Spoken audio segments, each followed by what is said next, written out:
वृंदावन बिहारी लाल की जय। तीर्थराज प्रयागराज महाराज की जय। परम श्रद्धेय धर्म सम्राट स्वामी श्री करपात्री जी महाराज की जय। परम श्रद्धेय पूज्यपाद अनंत श्री विभूषित पूज्य श्री ब्रह्मानंद सरस्वती जी महाराज की जय। सर्वेभ्यो देवेभ्यो नमः, सर्वेभ्यो ब्राह्मणेभ्यो नमः, गोभ्यो नमः, श्रीमात्रे नमः।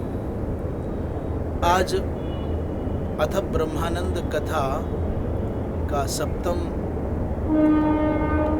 सत्र, सप्तम भाग, पूज्य महाराज श्री की आज्ञा, पूज्य महाराज श्री की लीला और पूज्य महाराज श्री की योजना, अर्थात महाराज श्री अर्थात पूज्य बाल तपस्वी के आचार्य प्रवर, देशिक प्रवर,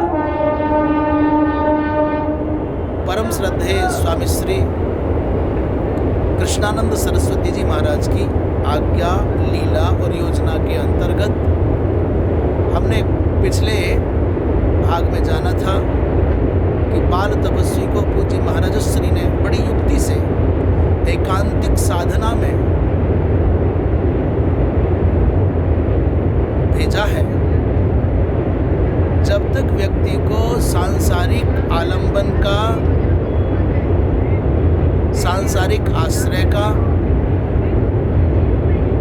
सांसारिक सहाय का भाव रहता है, तब तक उसके चित्त में आत्मविश्वास की दिव्य दीप शिखा का प्रकाश नहीं आ पाता। तब तक उसके चित्त में भगवत विश्वास स्थापित नहीं हो पाता। तब तक आत्म साक्षात्कार, ब्रह्म साक्षात्कार की दृढ़ निष्ठा स्थापित नहीं हो पाती। पूज्य प्रातस्मरणीय पुण्य श्लोक पूज्य श्री कृष्णानंद सरस्वती जी महाराज बड़े अनुभवी साधक हैं। इस नवागत साधक के साधन में प्रगाढ़ता आवे, इसलिए उन्होंने ये लीला रची।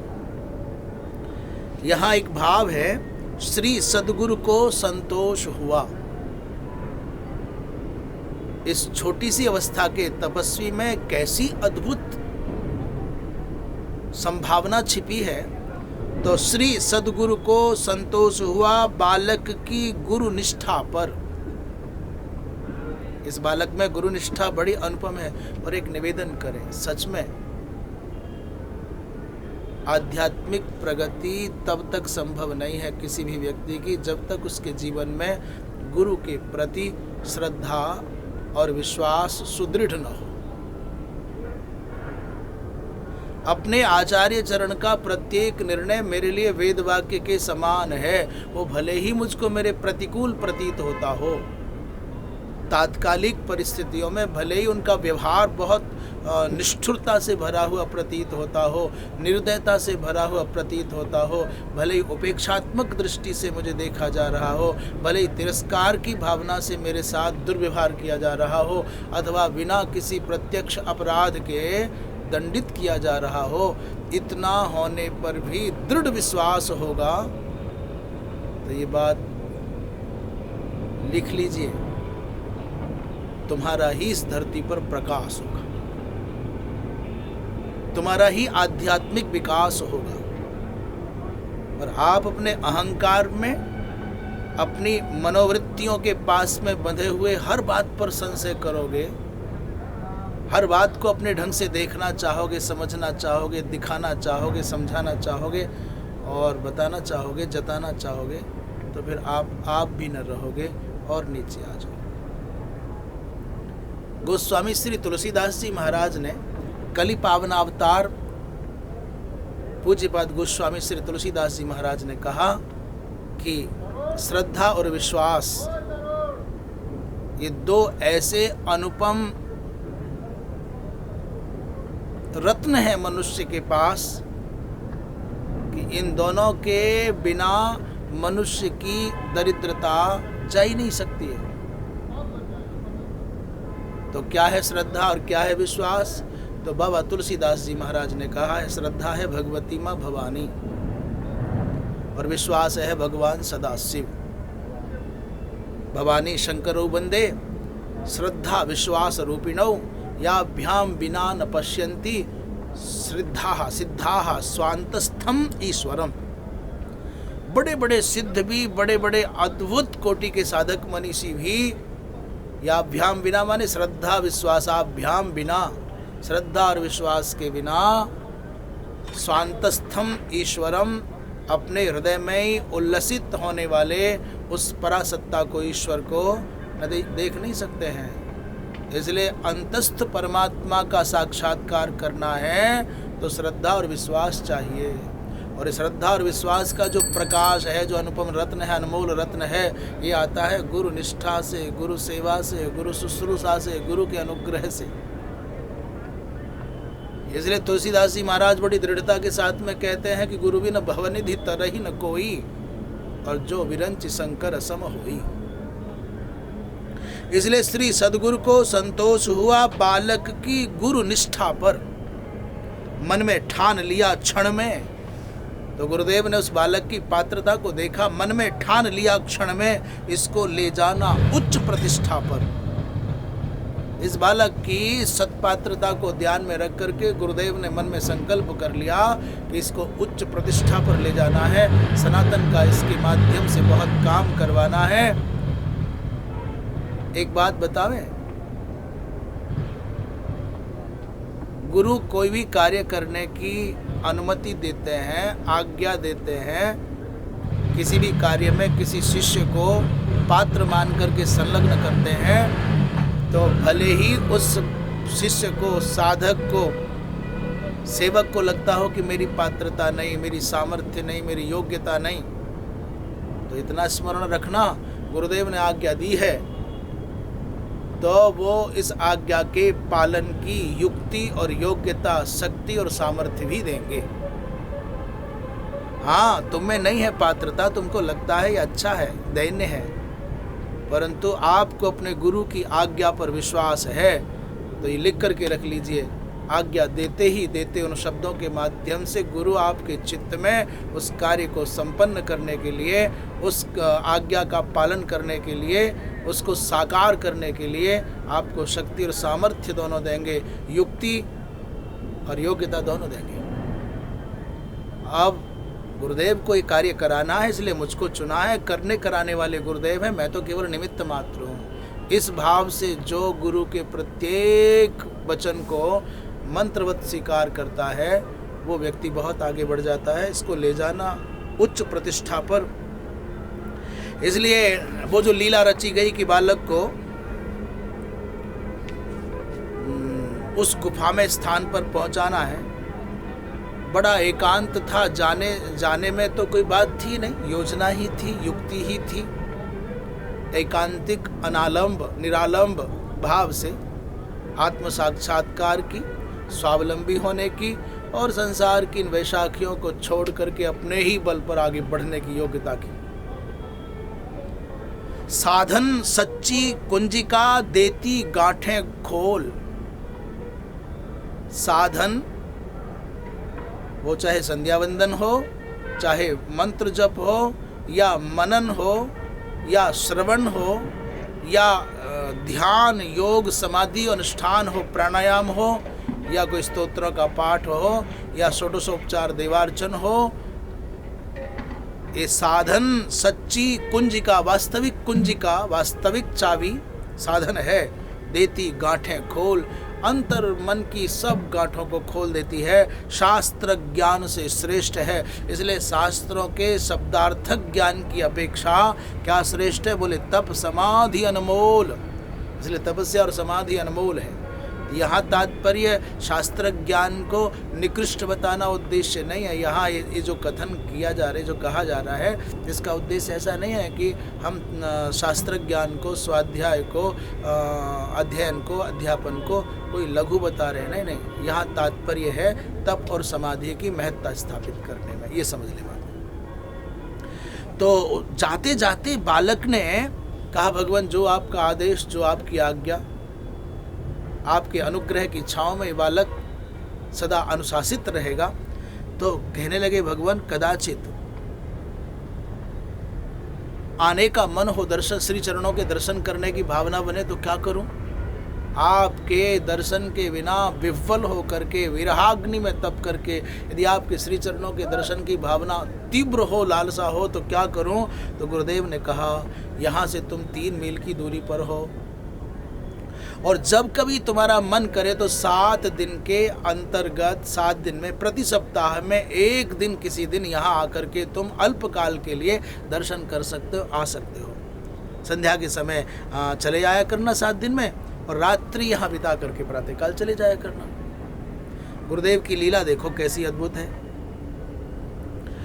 ये घटना घट गई और अंत में यह अवसर आया कि उनको उस स्थान पर जहाँ गुफा थी, जहाँ अत्यंत एकांत था, जहाँ जंगल के हिंसक जंतु भी रहते थे, वहाँ पहुँच गए। एक दिन की बात है कि अब तो बालक ब्रह्मचारी ने, बाल तपस्वी ने गुरुवार का दिन चुन लिया। प्रति गुरुवार को वो गुरुदेव के दर्शन करने के लिए आ जाया करते, रात्रि विश्राम करते और प्रातःकाल रात्रि में गुरुदेव के चरणों में बैठ करके अपनी नित्य जो अनुभूतियाँ थीं, अपनी जो साधना काल की विलक्षण घटनाएं थी उनको बताते, मार्गदर्शन पूछते और यथोचित मार्गदर्शन प्राप्त करके प्रातःकाल फिर चले जाते। एक ही दिन में जो ऐसा लगता है मानो जैसे नवीन ऊर्जा का संचार चेतना में हो जाए। धीरे धीरे बालक ब्रह्मचारी की अद्भुत साधना अनुकरणीय हो गई, प्रशंसनीय हो गई और समाज में उनकी ख्याति फैलने लगी। एक दिन गुरुदेव ने एक अलौकिक परीक्षा ली, अथवा वो अपने आश्रम में रहने वाले, कोई 20 वर्ष से ब्रह्मचारी था, कोई 30 वर्ष से आश्रम में सेवक था, कोई साधना में रत था, किसी को 25 वर्ष, किसी को 30 वर्ष हो गए। पुराने साधकों के सम्मुख मानो गुरुदेव माने तो अपने सभी शिष्यों का कल्याण करने की भावना जिनके मन में हो। गुरु अब माँ, जन्मदात्री माँ की अपेक्षा, जन्मदाता पिता की अपेक्षा भी अत्यंत उत्कृष्ट भाव रखते हैं शिष्यों के प्रति वो गुरु। माता पिता के द्वारा तो ये जीव जगत के बंधन में आता है और गुरु वो हैं जो जगत के बंधन को काटने के लिए द्वितीय जन्म देते हैं, उसको मार्गदर्शन करते हैं।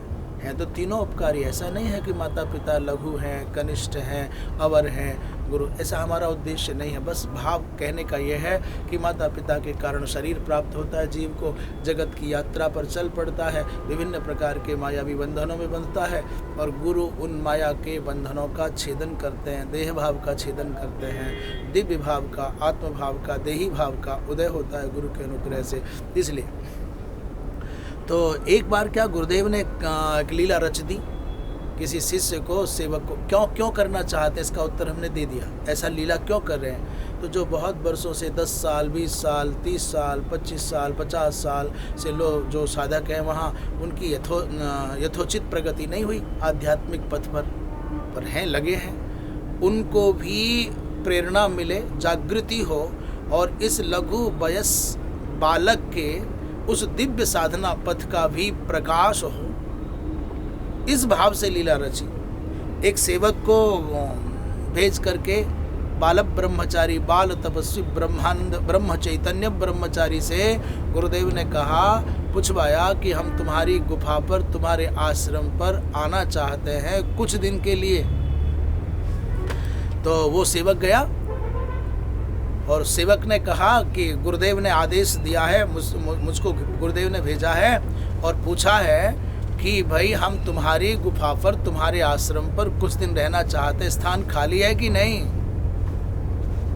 इस प्रश्न का तो कोई औचित्य नहीं और अर्थ नहीं है। स्वामी अपने सेवक से अपने ही स्थान के विषय में, मेरा अपना स्थान है, पूज्य पुण्य श्लोक प्रातस्मरणीय परम पूज्य श्री कृष्णानंद सरस्वती जी महाराज का अपना स्थान है और उस स्थान पर पूज्य महाराज श्री की स्मृति के अनुमति के बिना, आज्ञा के बिना कोई व्यक्ति ठहर नहीं सकता।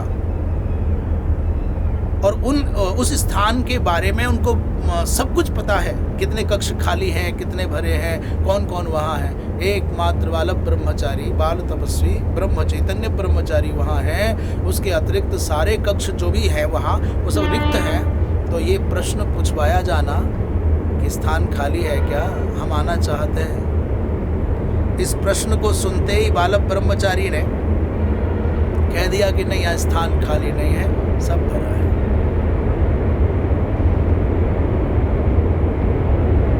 शिष्य का कर्तव्य है, गुरु का संदेश मिले तो कहे नहीं भगवान सब आपका है, सब खाली है। जब आप पधारें, गुरु जब आ जाए जीवन में तभी पूर्णिमा है। गुरु पूर्णिमा की प्रतीक्षा करना अच्छा है। वर्ष भर में एक पूर्णिमा आती है जिसको गुरु पूर्णिमा कहते हैं, व्यास पूर्णिमा कहते हैं। मैं कहता हूँ जिस पूर्णिमा को गुरुदेव आ जाए वही पूर्णिमा गुरु पूर्णिमा है। हाँ, ये भी गुरु पूर्णिमा है। और मैं तो कहूँ कि पूर्णिमा की प्रतीक्षा ही क्यों, जिस दिन गुरुदेव आ जाए उसी दिन पूर्णता है जीवन की। वही तिथि पूर्णिमा है और वही पल परिपूर्ण है और वही पल महोत्सव का पर्व का है, वही त्योहार है। गुरुदेव का संदेश पाने के उपरांत भी बालक ब्रह्मचारी ने कहा नहीं, स्थान खाली नहीं है, या कोई रिक्त नहीं है। सेवक ने कहा तुम समझ रहे हो क्या कह रहे हो, आप जानते हो क्या कह रहे हो और किसके लिए कह रहे हो। बड़े अभागे हो, बड़े नासमझ हो, बड़े निष्ठुर हो, बड़े धृष्ट हो, बड़े तुम गुरुदेव के लिए कह रहे हो कि स्थान खाली नहीं है, ये 3 कमरे खाली है ना। तो उन्होंने कहा भगवान आपसे क्या चर्चा करना है, आप गुरुदेव के संदेश वाहक हैं, आपने मुझको गुरुदेव का आदेश सुनाया है और आप मेरा निवेदन गुरु जी के चरणों में सुना दीजिए। इसमें कौन बहुत शास्त्रार्थ करने की आवश्यकता है। गुरुदेव की आज्ञा आदेश मैंने सुन लिया और मेरा निवेदन आप जाकर के सुना दें तो जो गुरुदेव का निर्णय होगा, जो दंड होगा, जो परिणाम होगा उसको हम स्वीकार कर लेंगे। हमारा उत्तर यही दे, कुछ और नहीं बदलना, जो हमने कहा है वही सुनाइए। महाराज लौट करके सेवक आए और गुरुदेव के चरणों में वंदन करके उन्होंने उस लघु वयस साधक की, श्री ब्रह्म चैतन्य ब्रह्मचारी की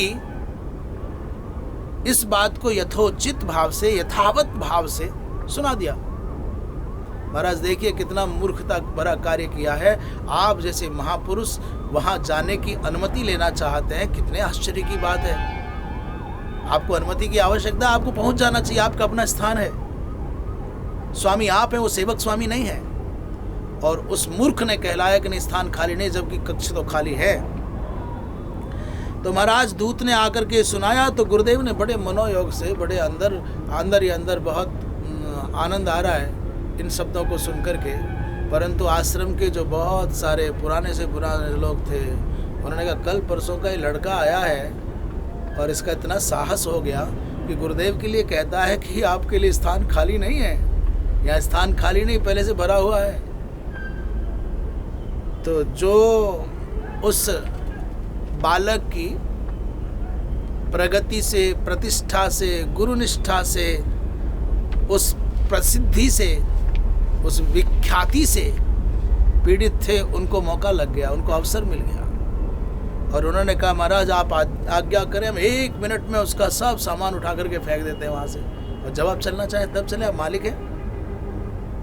आप जानते हैं कि भगवान गुरु की आज्ञा का उल्लंघन करना कितना बड़ा पाप है। परंतु गुरुदेव भगवान पूज्य श्री कृष्णानंद सरस्वती जी महाराज नेत्र बंद करके बड़े आनंद के भाव से उस बालक के कहे हुए वचनों का सार समझ गए हैं। क्योंकि गुरु और शिष्य का संबंध शरीर का संबंध नहीं, संसारी का संबंध शरीर का संबंध है, परंतु ये एक संबंध आत्मा का संबंध है। ये संसार के संबंधों की परिधि के ऊपर का संबंध है। यहाँ लेन देन संसारियों का लेन देन नहीं है। गुरु ने क्या दिया और शिष्य ने क्या पाया, इसको संसार नहीं देख सकता। ये मठ देना, ये मंदिर देना, ये पात्र देना, ये पैसा देना, ये वस्तु देना, ये भूमि भवन देना, ये देना नहीं है। ये सब तो वैश्या के पास भी हो सकता है। ये सब तो अनुचित मार्गों से वाणिज्य का आलंबन करने वालों के पास भी बहुत हो सकता है, तस्करों के पास बहुत हो सकता है। ये महत्वपूर्ण नहीं लेना देना। हृदय के अंदर जो संवेदनाओं की पवित्र धाती है, उनको संकल्पों के माध्यम से, संकल्पों की सीपी में बंद करके महाराज अपने शिष्य के हृदय में उस पवित्र विद्या मोती, ज्ञान मोती, अनुग्रह मोती, साधना मोती के रूप में स्थापित कर देता है गुरु। इसलिए वातावरण को इस प्रकार का बनाया गया कि गुरुदेव के सम्मुख यदि वो शिष्य आवे तो आते ही गुरुदेव उसको तिरस्कृत करें, उपेक्षित करें और यहाँ से निष्कासित करें। सबने कहा महाराज ये तो बहुत अनुचित है, कल परसों का बालक है, मर्यादा नहीं जानता है, ये सीमा नहीं जानता है, इसने आपका तिरस्कार किया, अपमान किया है। तो वो गुरुवार आ गया तब तक, और जैसे पूर्व की भांति सायंकाल को शिष्य बालक गुरुदेव के चरणों में आए तो सब लोगों ने उनको घेर लिया। तुम 2 दिन के लड़के आए, पूरा का पूरा आश्रम तुम कब्जा लिए, और गुरुदेव का स्थान, गुरुदेव को आने के लिए तुम मना करते हो, इसलिए तुम गुरुद्रोही हो। और उन्हीं बालक ब्रह्मचारी के सामने बड़े बड़े आश्रम के जो पुरातन साधक थे, जो ज्येष्ठ गुरु भ्राता प्रवृत्ति थे, उन्होंने कहा भगवान गुरुद्रोही को क्या दंड देना चाहिए? जो गुरु का द्रोह करे, गुरु की अवज्ञा करे, उसके लिए क्या दंड निर्धारित होगा? तो गुरुदेव ने पूछा कि भाई क्या कहना चाहते हो, स्पष्ट करो। तो उन्होंने कहा भगवान ये जो बालक है, आपने ही इनको वहाँ रखा और आपने किसी सेवक के माध्यम से कहलवाया कि हम वहाँ रहना चाहते हैं, और ये कह देता है वहाँ स्थान नहीं है, जबकि वहाँ तो कक्ष खाली हैं। गुफाओं में कई कमरे खाली रहते हुए भी इन्होंने कह दिया कि स्थान खाली नहीं है, ये इनका अपराध है, इनको दंड दो। तो गुरुदेव ने देखा वातावरण विषाक्त हो रहा है, बड़े मंद मंद स्वर में, बड़े माधुर्य के साथ गुरुदेव भगवान ने अपने नेत्रों को बंद किए किए पूछा, कहो जी आपका क्या मंतव्य है, आपका क्या विचार है, आपका ऐसा कहने का उद्देश्य क्या है, तात्पर्य क्या है, क्या कहना चाहते हो, तुमने ऐसा क्यों कहा? तो छोटे ब्रह्मचारी ने कहा भगवान ये मेरे जो बड़े गुरु भाई हैं, बड़े साधक हैं, जो पूर्व से आपके श्री चरणों में रहते हैं, ये कैसा व्यवहार मेरे साथ करें, ये अनुशासन तो आपके अधीन है। इन्हें क्या करना चाहिए, क्या नहीं करना चाहिए, ये तो आपकी आज्ञा के अधीन है। और हम तो केवल इतना ही कह सकते हैं कि उस दिन जो घटना घटी और जो आपके पास तक सूचना आई है वो बिल्कुल सत्य है। इन्होंने कहा गुरुदेव आना चाहते हैं और मैंने कहा यहाँ स्थान खाली नहीं है, ये बात मैंने कही है। तो फिर से आवाज़ आई कि महाराज यही तो हम भी कहना चाहते हैं, झूठ बोलते हैं, स्थान खाली था, वो कोने वाले 2 कमरे खाली थे और सामने के, और इतना होने पर भी कहा जा रहा है खाली नहीं है। तो उत्तर बालक ब्रह्मचारी ने दिया कि भगवान आपको वास्तविकता का बोध नहीं है, सच्चाई का पता नहीं है, इससे अधिक और हम क्या विश्लेषण करें, क्या व्याख्या करें, क्या सफाई दें। और सुनो, इस दुनिया में सबसे गंदा काम है सफाई देना। इस संसार का सबसे बाहियात, सबसे व्यर्थ का कार्य है सफाई देना। जो तुमसे प्रेम करता है उसको तुम्हारी सफाई की आवश्यकता नहीं है, और जो तुम पर संदेह करता है उस पर तुम्हारी सफाई का कोई प्रभाव पड़ने वाला नहीं है। मैंने ऐसा इसलिए कहा, मैंने ऐसा इसलिए किया, नहीं करता तो ऐसा हो जाता, मेरा ये उद्देश्य नहीं था, मेरा ये भाव नहीं था, आप गलत समझ गए। आप ऐसा उसके सामने कर रहे हैं जो आप पर आंख बंद करके विश्वास करता है, प्रेम करता है, तो फिर व्यर्थ है। क्या आवश्यकता है? वो तो जानता है तुम उसके हो और वो तुम्हारा है। तो जिसके तुम हो, जो तुम्हारा है, वहाँ सफाई की आवश्यकता नहीं है, बहुत तर्कों की आवश्यकता नहीं, वहाँ सतर्क रहने की आवश्यकता नहीं है, समर्पण की आवश्यकता है। वह निष्कपट भाव से अपनी उपस्थिति की आवश्यकता बस। और जो तुम पर संदेह करता है उसके सामने सफाई दोगे तो कहते पाखंड कर रहा है, पहले गड़बड़ करोगे और बाद में यहाँ सफाई देने आओगे तो उल्टा ही अर्थ लगाएगा। विनम्रता को कायरता बताएगा। तुम विनम्रता से जाओगे और कहे डर के मारे ऐसा बोल रहा है, और वो पहले से तैयार बैठा है कि नहीं तुम्हारी बात का उस पर असर नहीं होने देना है। वो वाटर प्रूफ है। वो जैसे वाटर प्रूफ घड़ी आदि पर पानी का कोई असर नहीं होता, ऐसे ही संदेह के आवरण में लिपटी हुई मनोवृत्ति वाला व्यक्ति कितना भी आप अच्छे से अच्छी बातें कहो, निष्कपट भाव से असर नहीं पड़ेगा।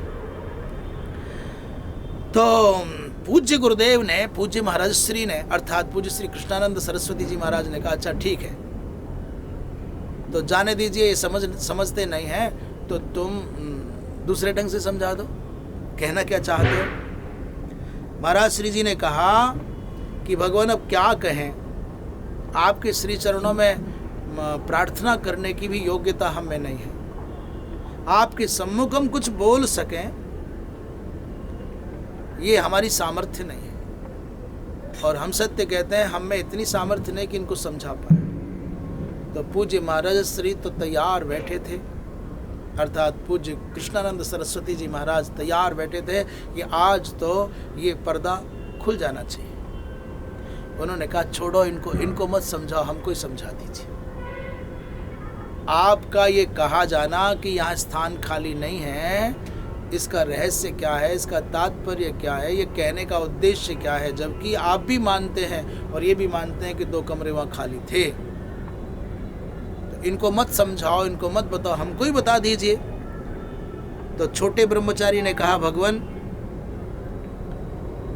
सच्ची बात यह है कि आज भी उस स्थान को केवल ईंट पत्थरों का स्थान मानते हैं, आकार मानते हैं, और मेरा उद्देश्य उस भवन से लेना देना नहीं है। मैं मात्र आपने स्थापित किया और रखा हुआ हूं। वो स्थान आपका था, आपका है, आपका ही रहेगा। वो स्थान संसारियों का था, संसारियों का है, संसारियों का ही रहेगा। मेरा उस स्थान के विषय में कहने का कोई उद्देश्य नहीं था। मैं तो मेरे अंतर्मन की बात करता था, उनके निवास की बात नहीं। मैं जो कहना चाहता हूँ, मेरे 5 कोशों, मेरे अंदर जो 5 कोश हैं, यहाँ बाल ब्रह्मचारी की, बाल तपस्वी की गंभीरता जब आश्रम के परिकर ने सुनी, गुरुदेव ने सुनी, गुरुदेव तो सब जानते ही थे, तो लोग बहुत चक्के रह गए। हम अटके थे ईंट पत्थरों के मकानों में, और ये साधक पहुंच गया है इस संसार के समग्र संसाधनों से ऊपर दिव्य भाव में। इसलिए आश्चर्यचकित हो गए। उन्होंने कहा मेरे 5 कोशों के समस्त कक्षों में श्री चरणों का निवास पहले से विद्यमान है। भगवान इस शरीर के रोम रोम में आप विद्यमान हैं। मेरी आँखों में आप हैं, मेरे कानों में आप हैं, मेरी नासिका में आँखों में रूप बन करके आपका ही रूप मेरी आँखों में है, आपके ही उपदेश शब्द मेरे कानों में है, आपकी ही गंध मेरी नासिका में है, आपका ही रस और आपके ही शब्द मेरी जिह्वा में है, और आपके स्पर्श का अनुभव मेरी त्वचा करती है। तद भिन्न मेरे पास से इस कुछ भी नहीं है। मेरे अन्नमय कोश में, मेरे प्राणमय कोश में, मेरे मनोमय कोश में, मेरे विज्ञानमय कोश में, मेरे आनंदमय कोश में, इन सब कोशों में आप पूर्व से परिपूर्णतया विद्यमान है। तो रिक्तता कहाँ है, खालीपन कहाँ है? कौन ऐसी जगह बताऊं जहां कहूं कि आप आओ और आकर के रहो? जिस दिन आपका पवित्रतम चरणोदक इस बालक ने स्वीकार किया, जिस दिन आपके चरणों में दंडवत प्रणाम करके आपकी चरण सर पर स्थापित की, उस दिन से आप रोम रोम में हैं। कहाँ से स्थान खाली लाऊं? तो मेरे ये कहने का उद्देश्य भवन के विषय में नहीं था, मेरे अस्तित्व के विषय में था। इसलिए भगवान क्षमा करें। और यदि हमें पता होता कि कल कोई दिन ऐसा भी आएगा जब पूछा जाएगा कोई खाली जगह है और हम आना चाहते हैं, ये पता होता तो पहले से कोई ना कोई एक कोना छिपा के रखता, खाली रखता, जहां आपके प्रवेश पर मैं प्रतिबंध लगा दिया होता, ताला लगा दिया होता, गुरु यहाँ अभी तुम नहीं आ सकते, अभी तुमको आना शेष है।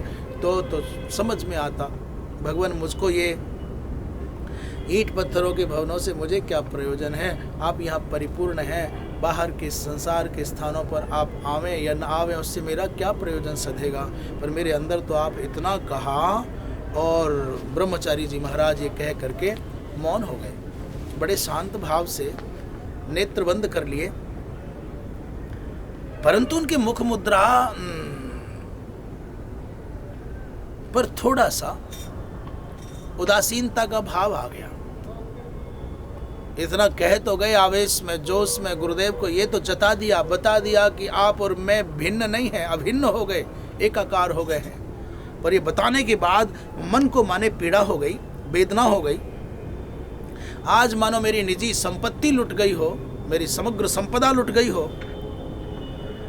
बहुत दिनों से इस भाव को छिपा करके रखा हुआ था, आज गोपनीय चित्र खुल गए। जो कहने की बात न थी वो कह दी गई है। और सच में ही ऐसा सुनने में आते हैं, कोई महापुरुष थे, बड़े अंतर भावों में भरे हुए राम राम का जप करते थे अनवरत, भगवान राम को अपनी अंतरंग संपत्ति मानते थे, पर संसार के लोग नहीं जानते थे कि भक्ति करते हैं, ये राम नाम का आश्रय लिए हुए हैं। वृद्धावस्था आ गई, मरणासन्नावस्था आ गई, तो पत्नी कहे, पुत्र कह, अरे राम राम बोलो, मरते मरते तो राम राम बोल दो, कुछ तो तुम्हारे मुख से निकल जाए। और जैसे ही मरणासन्नावस्था आई और बलपूर्वक राम राम कहलवाया घर के लोगों ने, तो जैसे ही उनके मुख से राम निकला तो हाय हाय करके चीत्कार करने लगे, हा मेरी संपत्ति लुट गई।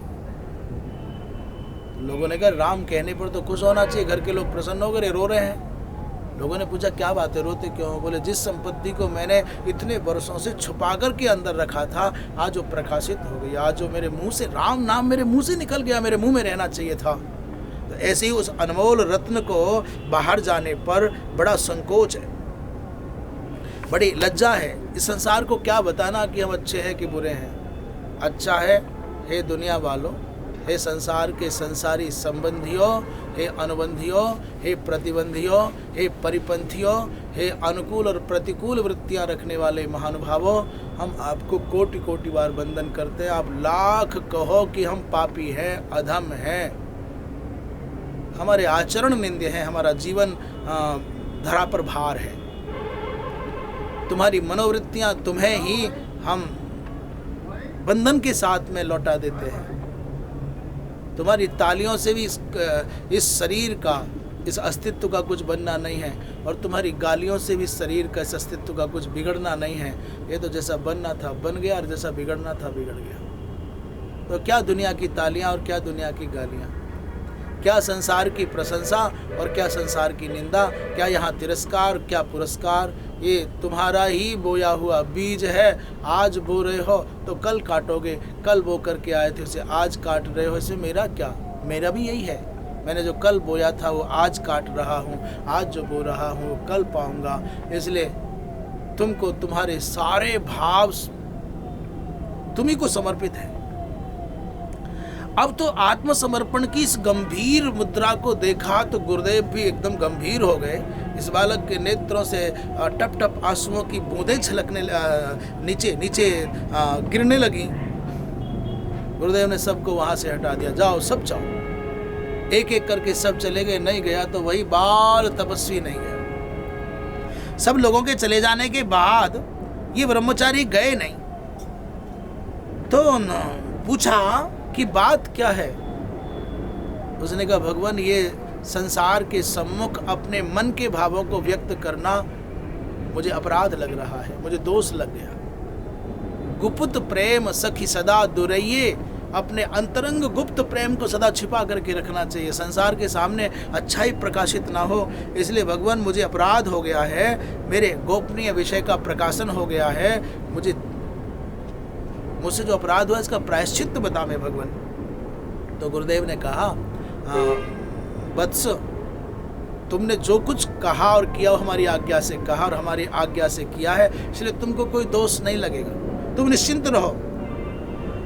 अब तो श्रुति सत्य श्रवण करने पर भी कितना समझे हैं लोग। यहाँ आप वेदों की बातें कह दें, सत्य कह दें तो कितने लोग समझ पाते हैं। श्रुति सत्य श्रवण करने पर भी कितना समझे हैं लोग। यहाँ समझे भी हों यदि कैसे भी, तो घिरे रहते हैं भोग यहाँ। और यदि वेदों के मंत्रों का रहस्य जान गए, सच्चाई जान गए, सत्य जान गए, उपदेश सुन लिया, तो कितने लोग समझेंगे। पहले तो सुन ही नहीं पाते और श्रवण करने पर समझ ही नहीं पाते। समझ भी लें तो कहाँ किसी के जीवन में उतरता है पवित्र भाव। इसलिए क्यों बोले घेरे रहते हैं भोग यहाँ। ये तो भोगों से घिरे हुए मन वाला व्यक्ति कैसे प्रगति करे, कैसे अभ्युन्नति करे। तो गुरुदेव ने आश्वस्त किया, नहीं तुमको कोई दोष नहीं लगेगा, तुम्हारा कोई अपराध नहीं बना है। बस इसी प्रकार वत्स जाओ, साधना के पथ पर अखंड भाव से, अनवरत भाव से बढ़ते जाओ। हर पल तुमको जब जब मार्गदर्शन की आवश्यकता होगी, ये आपका आचार्य गुरु, ये देशिक प्रवर तुम्हारे साथ सूक्ष्म जगत में रहेगा। बहुत उत्तम, तुमको पा करके ये तुम्हारा आचार्य धन्य हो गया। और जब कोई माता पिता कहें अपने पुत्र अथवा पुत्री से कि तुमको पाकर के हम माता पिता धन्य हुए, तो मैं समझता हूँ संसार की सबसे बड़ी उन्नति, सबसे बड़ा पुरस्कार, सबसे बड़ा पारितोषिक और सबसे बड़ा पदक पा लिया। जब किसी शिष्य की पवित्रता, उसकी सच्चरित्रता, उसकी साधना, उसकी विद्या से प्रभावित होकर के, लोकोपयोगी कार्यों से प्रभावित होकर के कोई गुरु कहे कि शिष्य को पाकर के मैं धन्य हो गया, तो शिष्य को इस संसार में इससे बढ़कर के कोई दूसरा पुरस्कार नहीं हो सकता। हम भी कदाचित ऐसे बन पाएं कि हमको पाकर के हमारे आचार्य गौरव का अनुभव करें, धन्यता का, कृतकृत्यता का अनुभव करें। हमको पाकर के हमारे जो माता पिता, भाई बंधु, स्वजन हैं, पुरजन परिजन हैं, उनको गौरवान्वित होने का अवसर हम अपने जीवन की किसी उपलब्धि के द्वारा दे पाए, तो हमारा जीवन सार्थक हो जाए। तो आज यहीं तक ये चर्चा। कल पूज्य गुरुदेव अर्थात पूज्य पाद अनंत श्री विभूषित श्री कृष्णानंद सरस्वती जी महाराज के जीवन की कुछ अलौकिक घटनाओं के विषय में चर्चा करेंगे। वो चौथा अध्याय होगा। ये लगभग 25 वर्ष की अवस्था तक पूज्य पाद पूज्य श्री ब्रह्म चैतन्य ब्रह्मचारी जी महाराज अर्थात श्री ब्रह्मानंद सरस्वती जी महाराज उत्तर काशी के उस पवित्र साधना केंद्र पर साधना करके सिद्धि को प्राप्त हुए हैं। शेष चर्चा कल। बोलिए वृंदावन बिहारी लाल की जय।